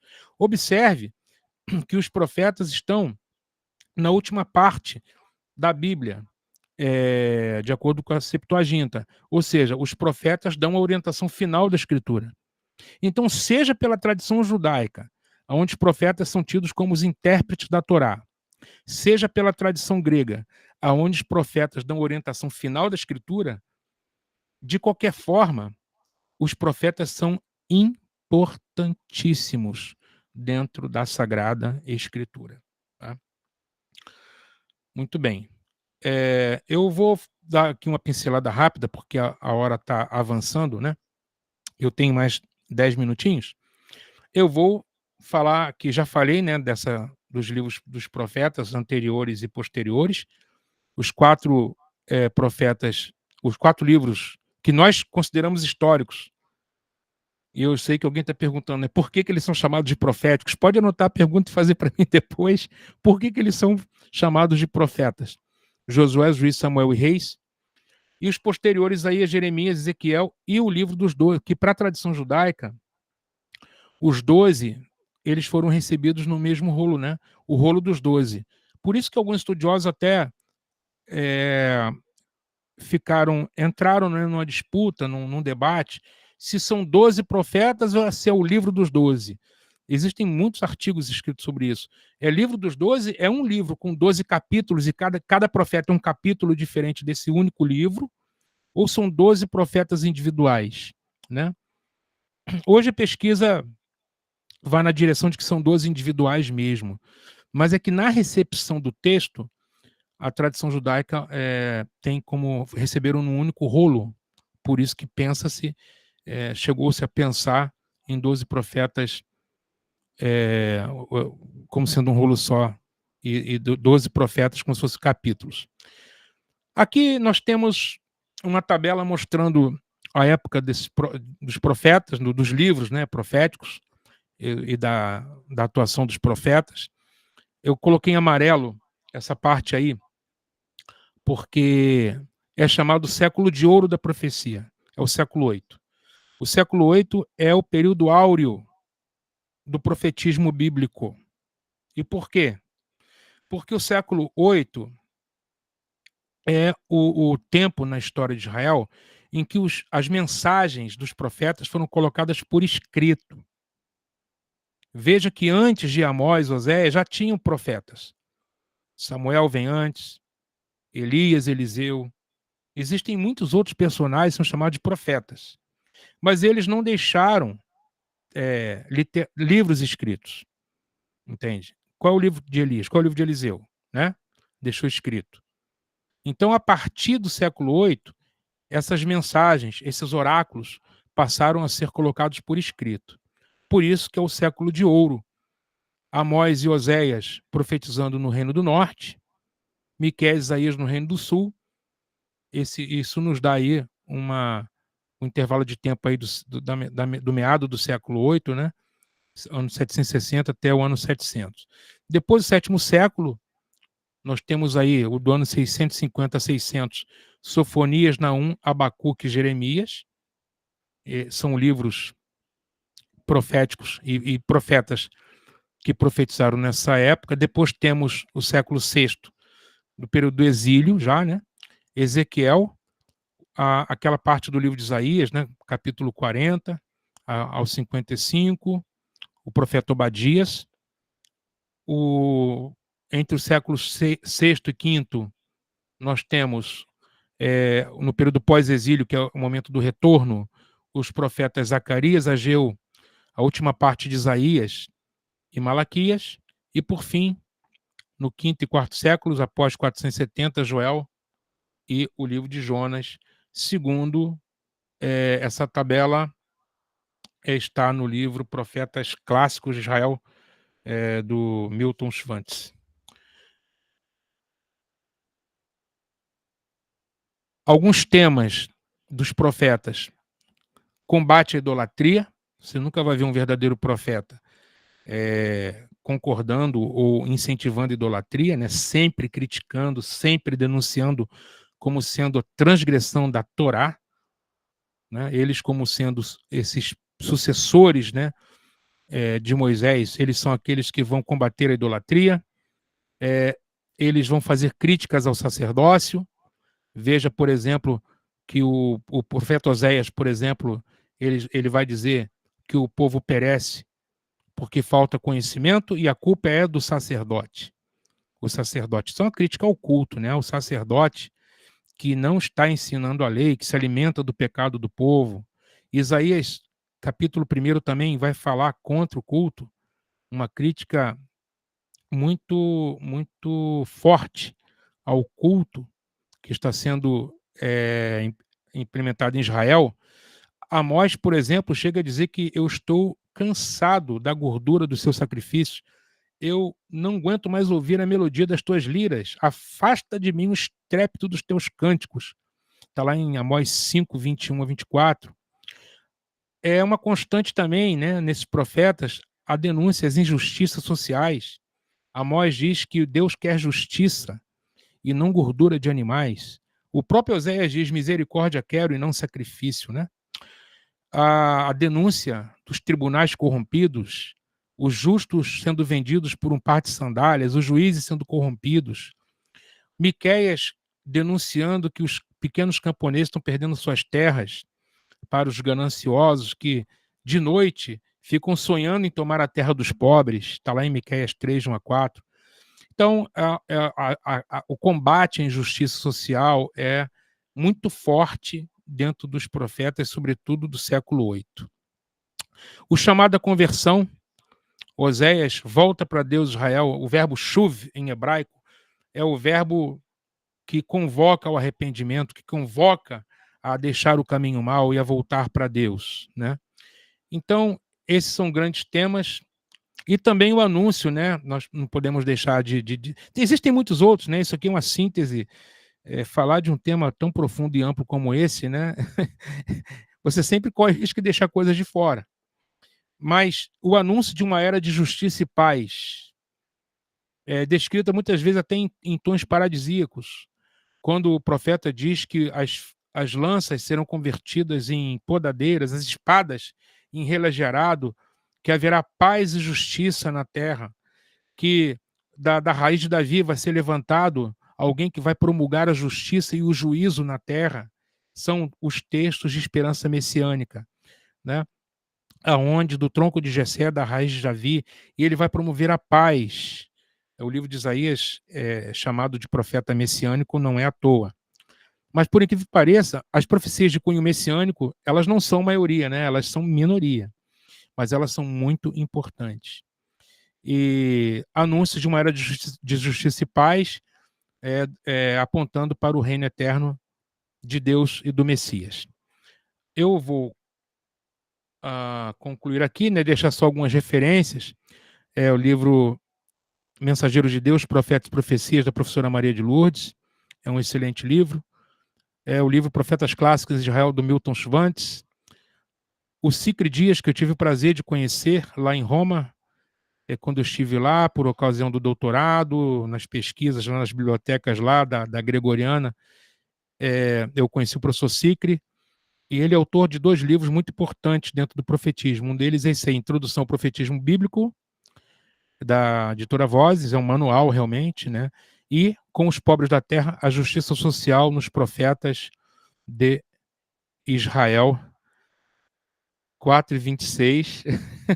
Acho que eu terminei no bom tempo. Ufa, foi aí uma introdução breve aí, pastor Andreio, professor Enele, coordenadora. Sim, professor, muito bom. Várias pessoas colocaram aqui alguns comentários e nós vamos abrir para as perguntas. Então, podemos abrir para as perguntas, professor? Sim, pois não. Ok. Pessoal, vamos abrir então para as perguntas. Vocês que desejam fazer as perguntas pelos comentários, vocês podem colocar aqui no comentário, e aqueles que desejam abrir o áudio, vocês podem levantar a mão e podem fazer a pergunta para o professor, por voz também.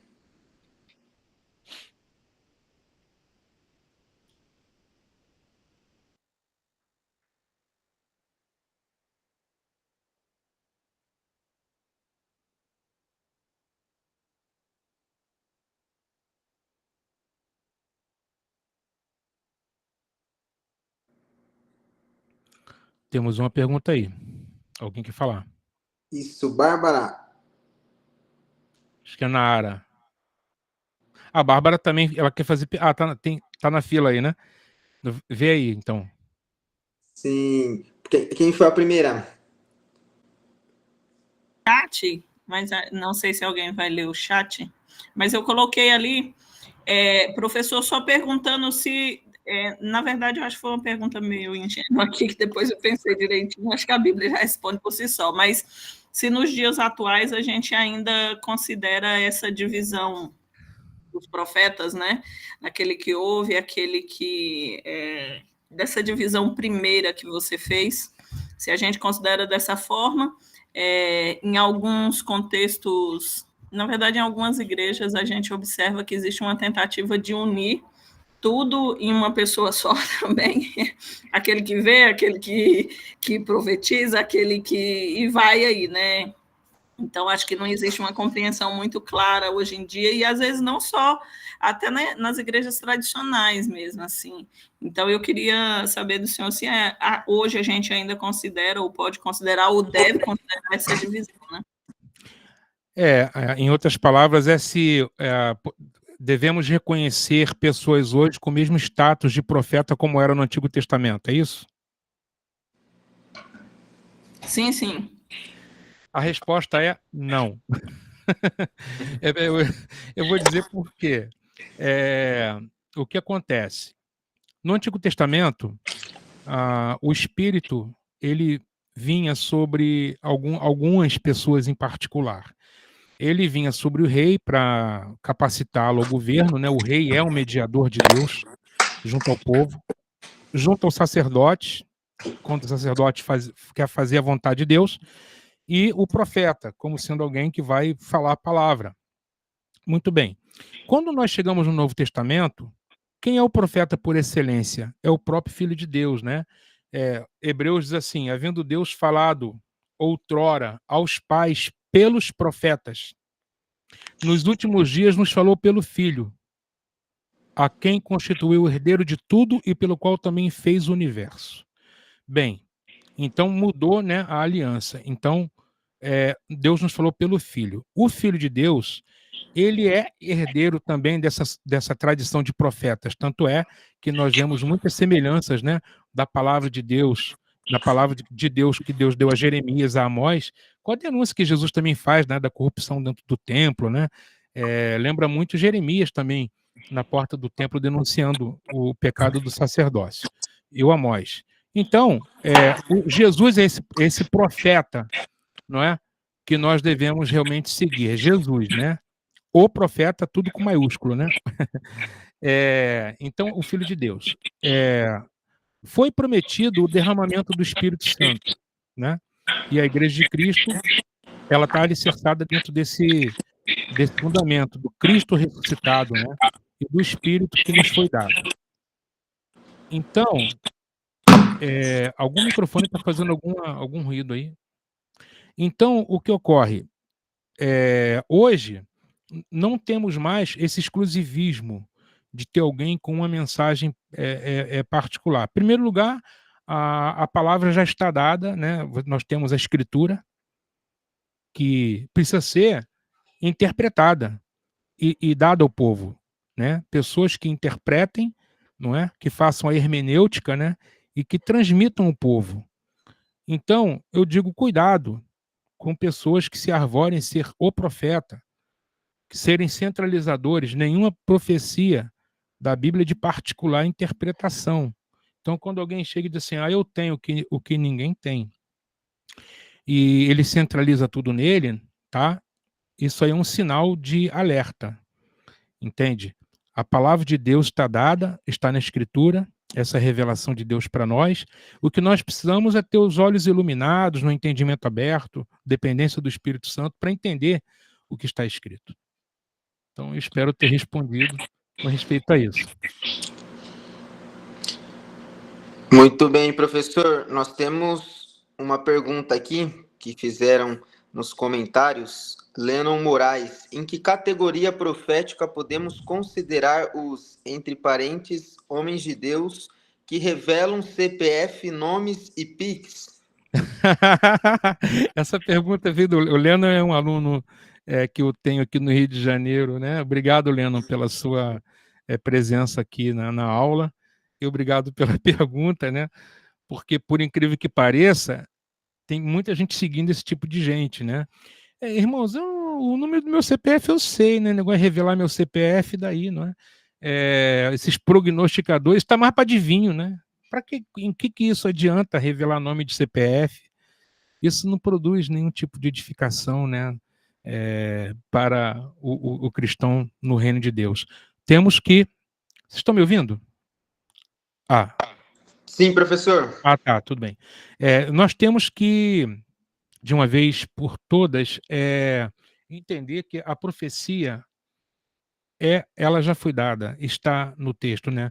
O testemunho de Jesus é o espírito da profecia, está lá no Apocalipse, é o testemunho de Jesus, suas palavras, não é? Sua vontade, e já está dado. O que nós já temos a palavra. Essa palavra ela tem que ser, como o profeta Ezequiel diz, né? Ela tem que ser comida. Nós temos que nos alimentar da palavra de Deus, nos alimentar, né? Come o rolo que eu te dou, né? O Senhor disse para o profeta. É interessante essa relação, né? O profeta tem o que pregar na medida que ele come a palavra. Então, se o profeta come, ele digere. Se ele digere, ele tem uma mensagem, não é? Então, seria isso, Lennon. O que dizer? Esse prognosticador, eles são os adivinhos, né? Esses espíritos de adivinhação que a gente não pode receber, não. Eu rejeito isso. Bárbara, pode perguntar. Professor, tudo bom? Olá, Bárbara, tudo bem? Prazer imenso te ver, minha amiga. O prazer é todo meu. Aquele texto de Amós que ele fala, eu sempre entendi, quando ele fala, eu não sou profeta, eu sempre entendi naquela linha que Paulo traz, quando ele diz, eu sou fariseu, filho de fariseu, quer dizer, eu sou de tradição farisaica. Quando ele diz que ele não é profeta, eu poderia entender que ele não é de tradição profética, na sua família não tem profetas, e ele não tem, quer dizer, até ele ser chamado por Deus, ele não tinha, né, nenhuma, assim, sei lá. Exatamente isso, Bárbara. É exatamente isso. Ele é um profeta espontâneo. Ele não participa de nenhuma escola profética, ele não convive em corporações proféticas, não frequenta grupos proféticos, sabe? Ele era um homem do campo, que lidava com rebanho, um criador de rebanho. Só que ele teve esse chamado, né, esse despertamento, né? Adonai o chamou, tirou ele de trás das ovelhas, né?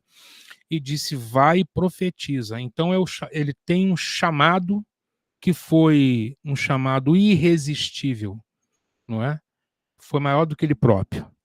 Mas ele é alguém que vem de uma vida ordinária para uma missão extraordinária. Obrigada. Ok, professor Cláudio, a gente teve uma pergunta aqui nos comentários, educadora religiosa. Professora Cláudia, aqui do Rio de Janeiro, gostaria de saber como proceder quando identificamos esse dom de profeta nas crianças. Olha, assim, hoje, como que eu vejo, né, o que mais se aproxima de um profeta hoje? É alguém que ama as Escrituras e que tem um ardor dentro do coração de compartilhar a palavra de Deus ao mundo. Neste sentido, não na acepção exata do Antigo Testamento, né, mas o que se aproximaria é essa pessoa que ama a palavra, que tem sede da palavra, que anela pela palavra, sabe? Que medita nessa palavra constantemente, que tem prazer nessa palavra e que sente esse chamado para compartilhar, para proclamar a palavra de Deus ao mundo. O que é um profeta senão um portador de uma mensagem que pertence a outro? Compartilhar a palavra de Deus, interpretá-la corretamente e proclamá-la com graça, com vida, não é? Proclamá-la na unção do Senhor, sob a ação do Espírito Santo, é o que mais se aproxima de um profeta. Mas não no sentido de ser um prognosticador, ficar predizendo o futuro. Sabe, eu creio que Deus pode fazer o que Ele quer, o que Ele quiser. Nós não podemos limitar Deus.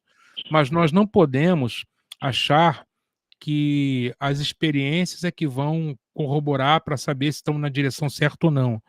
Mas, e sim as Escrituras, né? Nós temos o trilho das Escrituras.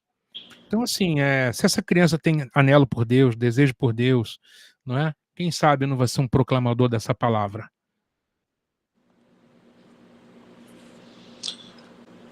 Professor Cláudio, o Pedro Wesley perguntou aqui, quando alguém é usado por Deus em resposta a alguma oração, o caso é de profecia? Quando alguém é usado por Deus? Em resposta a alguma oração, o caso é de profecia, ele escreveu com essas palavras. Quando alguém é usado por Deus em resposta à oração, bom, não sei exatamente. Você já fez a hermenêutica dessa pergunta? É o que? Ele escreveu com essas palavras. Só para situar, professor, seria no sentido de você estar em oração por um propósito e aí Deus usar alguém para te confirmar que aquilo ali que você está orando vai acontecer, sem você ter comunicado a alguém. Isso aí são as coisas do Espírito, né? São as coisas do Espírito Santo. A gente não planeja, nós não programamos essas coisas, mas essas coisas acontecem. Nós não podemos nós não podemos negar, né? É claro que acontece. Por exemplo, alguém falou sobre o dom da profecia em Coríntios 12, né? Ali, mas não é o caso. A profecia ali no Novo Testamento, o dom de profetizar, não é como no Antigo Testamento. O Joel fala do derramar do Espírito Santo sobre toda a carne, né? Inclusive, tem até um artigo sobre isso, onde eu estudo o uso que o Lucas, né, ao narrar o dia de Pentecoste, ele fez da profecia de Joel. Depois eu posso dar o link desse artigo para vocês lerem. O Pedro, ao fazer o discurso dele em Pentecostes, ele disse, olha, o que está acontecendo é para se cumprir essa escritura pelo profeta Joel, a efusão do Espírito. E profetizarão. Então, quer dizer, mas aí o Espírito sendo dado a todos, nós profetizamos a palavra de Deus. Nós profetizamos a palavra. Mas, assim, não é no mesmo sentido do profetismo clássico. Não é no mesmo sentido do profetismo clássico que está no século VIII, né? dos profetas, porque você está em outro tipo de aliança. Não é? Hoje, o Espírito Santo é derramado. Então não tem assim uma autoridade profética que diz assim, essa aqui sim, essa aqui, essa outra. Nós temos a Bíblia e nós temos o Espírito Santo. Seja cheio do Espírito Santo, né? Quanto mais cheio do Espírito, mais cheio da palavra. A gente vai cantar a palavra, nós vamos salmodiar a palavra, nós vamos orar a palavra. Isso é profecia, né? Entende? Agora, é claro que existem dons. Pode eventualmente alguém até ver alguma coisa, né? Assim, eu acho que isso são dons do Espírito, né? Mas eu creio que não é a mesma coisa do Antigo Testamento. Até porque o Espírito é compartilhado pelo corpo de Cristo, né? O Espírito nos foi dado. Professor, o Gerard Canuto perguntou aqui, seria possível falar um pouco sobre a divisão no livro do profeta Isaías, em que uma parte figura no século VIII e o outro no século VI? Então, aí é uma questão redacional, né? É uma questão da redação do livro. É o seguinte, alguns se surpreendem, né? Porque não tem essa informação. Alguns estudiosos, assim, grande parte dos estudiosos hoje na academia concordam que o livro de Isaías, ele é, na verdade, o grande livro de Isaías é uma tradição, tá, de textos atribuídos dentro da tradição de Isaías, mas que corresponderiam a épocas distintas. A primeira parte do livro seria pertencente ao século VIII, e viria das mãos do próprio profeta, e os temas e vocabulário, os temas teológicos, o estilo da escrita está bem definido. Quando lemos o capítulo 40 ao 55, o contexto histórico muda, né? A Babilônia, que não estava presente do capítulo 1 ao 39, aparece, a Assíria, que estava presente no capítulo 1 ao 39, desaparece, porque a Assíria era a potência da época do século VIII, e depois, no século VI, passa a ser a Babilônia. O vocabulário muda, os temas teológicos também são um pouco diferentes, por isso que os estudiosos intuem que essa parte do Isaías pertença ao século VI, e a outra parte a um período ainda um pouco mais tardio, né? Porque tem partes apocalípticas, e dá para perceber que o estilo muda, o vocabulário muda. É uma questão mesmo literária e teológica, de reconhecer o texto, vocabulário e temas. Seria isso. Ok. Nayara, você levantou a mão, pode perguntar. Professor, eu estava escrevendo aqui. Eu fiquei confusa com uma questão, mas o derramar, então, do Espírito Santo, aí eu estou falando dos tempos atuais, tá? Estou falando de nós agora, então. Então, após esse derramar do Espírito Santo, hoje, o que seria profecia nada mais é do que uma relação íntima com o Espírito, e aí você consegue, então... Porque nada mais é do que... Está tudo na palavra, essa que é a verdade, está tudo na palavra. Então, por exemplo, quando eu encontro com alguém e eu estou naquela conversa com alguém e aquela pessoa derrama o coração e você sente o que falar para aquela pessoa, provavelmente pode ser o Espírito Santo que te traz um entendimento melhor do que aquela pessoa está vendo, e você poderia, então, ajudar naquela caminhada, e não uma profecia por si só. Sim, quando o cristão tem um depósito cheio, né? Está abastecido da palavra de Deus, a boca fala do que está cheio o coração. Então, aquela palavra que você tem no coração, em momento oportuno, Deus pode trazê-la. E isso é aplicado a uma situação específica, entende? É isso. O que nós não podemos comparar é o profetismo clássico. Não tem nenhum cristão andando na rua aí com o status do profeta Isaías. Não tem. Eu digo para você que não tem. Não é mais a mesma coisa. Não é igual. O profeta é Jesus. Jesus, ele é por meio de quem Deus nos falou. Olha o que o texto de Hebreus diz. Deus nos falou pelo seu Filho. Deus falou outrora pelos profetas. Nos últimos dias nos falou pelo Filho. Entende? Então a palavra do Filho é a palavra final. A revelação do Filho é a revelação final. E o que nós temos que fazer é proclamar o que o Filho proclama. A palavra de Jesus, né? E assim estaremos sendo profetas também, proclamando a palavra dele, neste sentido. Nós não podemos replicar as experiências do Antigo Testamento. Entendeu? Os profetas, o movimento profético era um movimento muito amplo, muito vasto, e às vezes a gente acha que no Novo Testamento a gente vai encontrar o mesmo tipo de experiência, né? Não, e não é a mesma coisa. Professor, eu posso... Gente, desculpa, prometo que é a última. Professor, eu posso considerar isso, então, também... nós estamos em um outro tempo, não estamos mais naquele tempo, tanto da profecia clássica, quanto também dos dons. Eu tenho um filho, Teia, e ontem ele me fez uma pergunta muito curiosa na rua. Ele tem colegas autistas também, bem comprometidos, e ele é o que a gente chama de nível 1.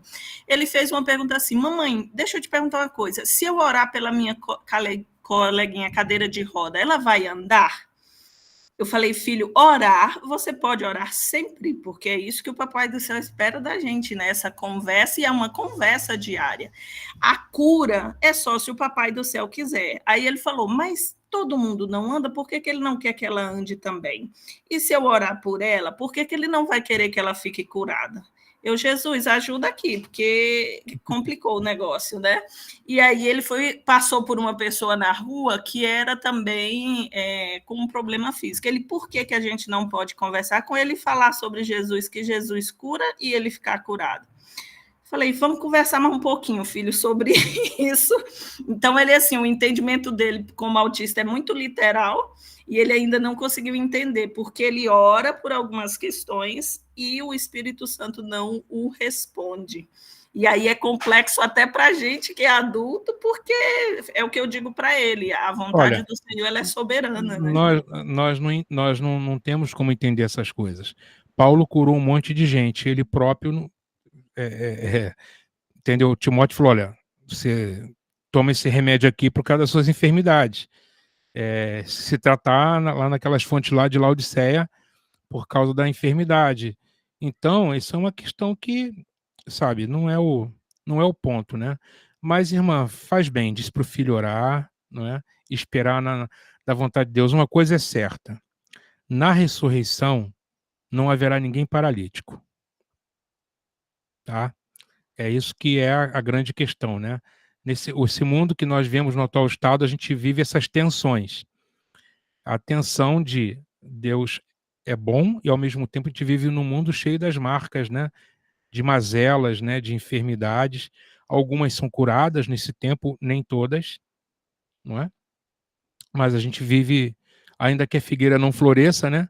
A gente adora a Deus. É isso aí. Sobre profetismo, tem mais alguma pergunta? Sobre profetismo clássico, tá, pessoal? Eu poderia ter falado no profetismo do Novo Testamento também, mas aí que não ia conseguir abordar tudo mesmo. Você tem ainda registro de profetas no livro de Atos, o Ágabo, mas eu propus ficar dentro dos profetas clássicos. Mais alguma pergunta?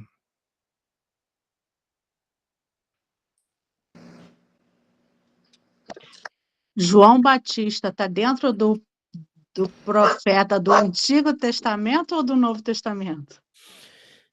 Grande pergunta, Bárbara.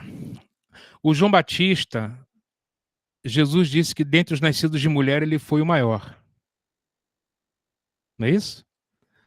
Mas que o menor no reino era maior que João. Como explicar isso? Né? Ora, a lei e os profetas vigoraram até João. Olha como termina o livro de Malaquias. Eu vou enviar um profeta, o profeta Elias, antes que venha o grande e terrível dia do Senhor. Não é assim que termina Malaquias?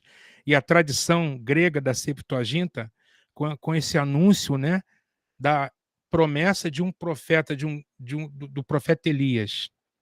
E como é que começa o Novo Testamento? Identificando João Batista com essa missão de ser precursor, dessa investidura, né, de ser o precursor do Messias, nesse espírito de Elias. É interessante isso.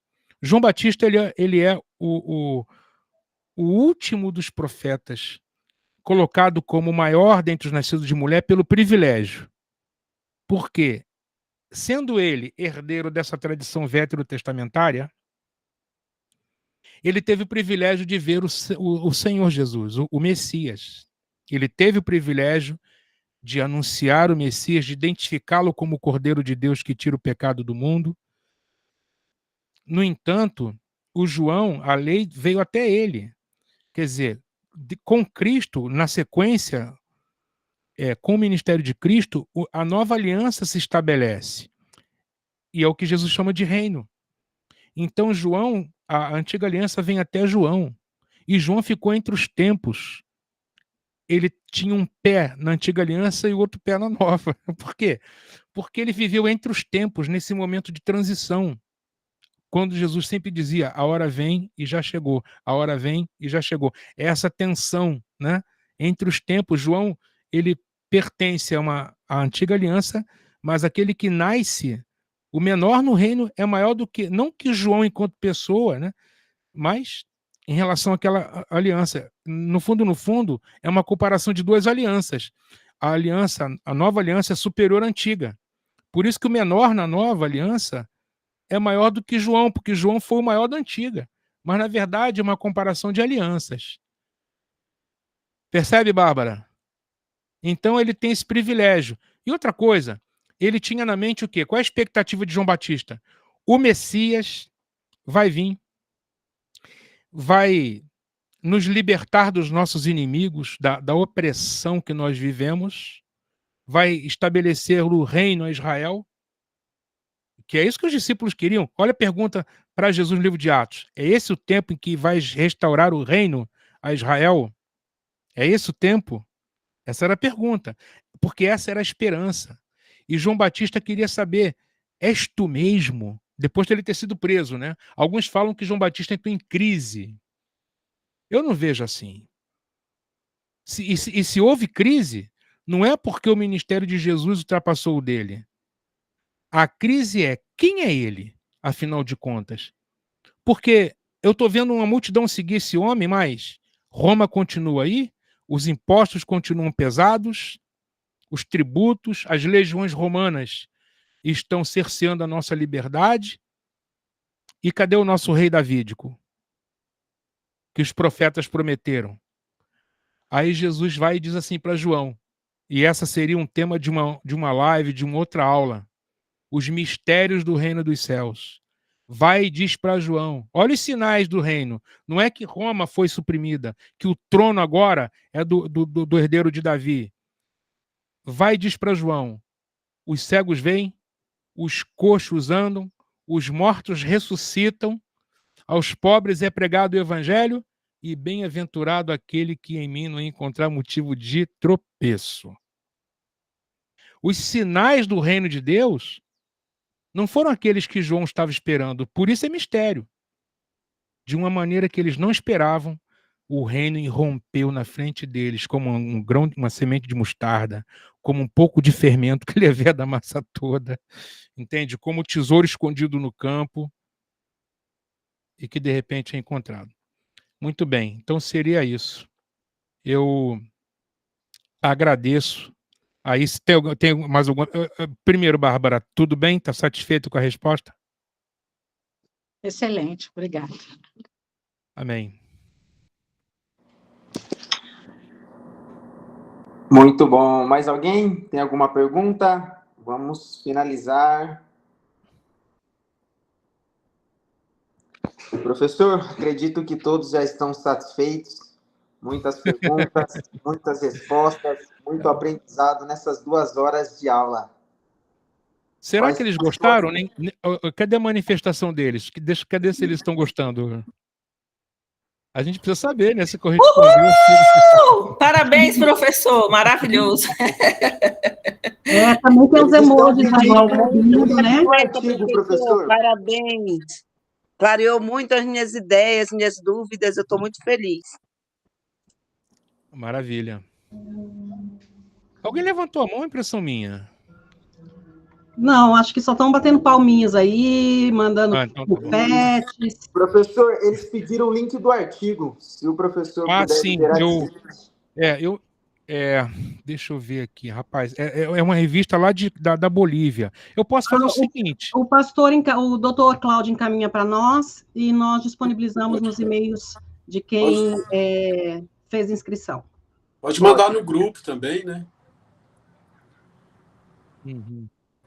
Não, Aí, eu passo aí para o pastor Andrei, para a professora Enele.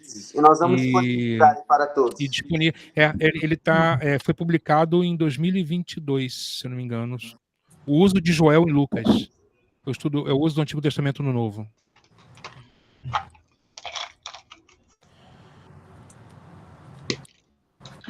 Então, alguém tem mais alguma pergunta, não?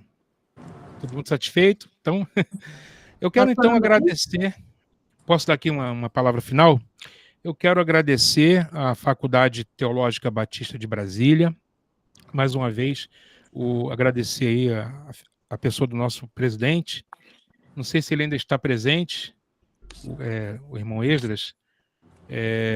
Estou aqui, muito obrigado aí pela sua brilhante palestra. Muito obrigado, nosso diretor. Eu é que agradeço o privilégio, também agradeço o coordenador, o pastor Alexandre, que tem sido um grande incentivador também do nosso trabalho, né? Eu sou um professor recém-chegado aqui na faculdade e tenho sido recebido com bastante honra, e tanto pelo nosso diretor, nossos coordenadores e nossos alunos. Então, agradeço muito a essa oportunidade e estou aqui à disposição para outras oportunidades. Que Deus esteja abençoando a nossa faculdade. Quero deixar uma palavra aqui, nós temos, assim, eu pessoalmente, né, tenho alguns convidados que estão aí presentes, né, são do Rio de Janeiro, são alunos nossos de vários cursos, e eles normalmente, existe graças a Deus, um vínculo de confiança, um lastro de confiança muito grande, de admiração pelo nosso trabalho. E eu estou aqui com a Faculdade Teológica Batista de Brasília. Então, prestigiem a faculdade tem diversos cursos, tem aí as pós-graduações, tem a graduação em teologia, da qual eu faço parte, e eu sou muito feliz de integrar esse corpo docente. Então, pessoal, vamos prestigiar, inscrever nos cursos da Faculdade Teológica Batista de Brasília e vamos crescer na graça e no conhecimento do Senhor Jesus. Muito obrigado por essa maravilhosa oportunidade. E obrigado pela presença e prestígio de todos vocês ao nos acompanhar até agora.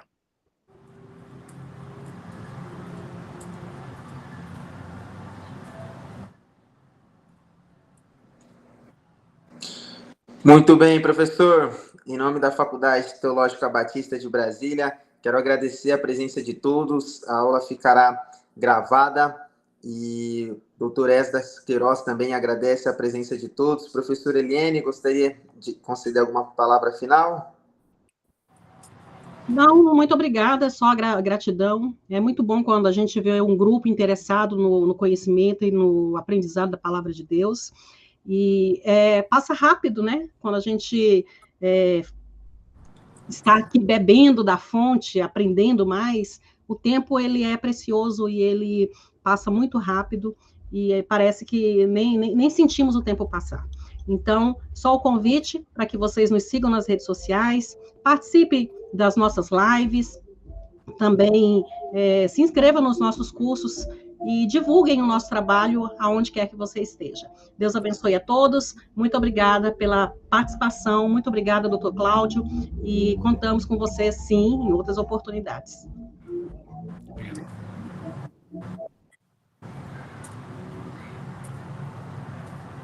Muito obrigado, pessoal. Ficamos por aqui. O link, só uma perguntinha final, o link vai ser disponibilizado. Eu gostaria do link do vídeo dessa aula.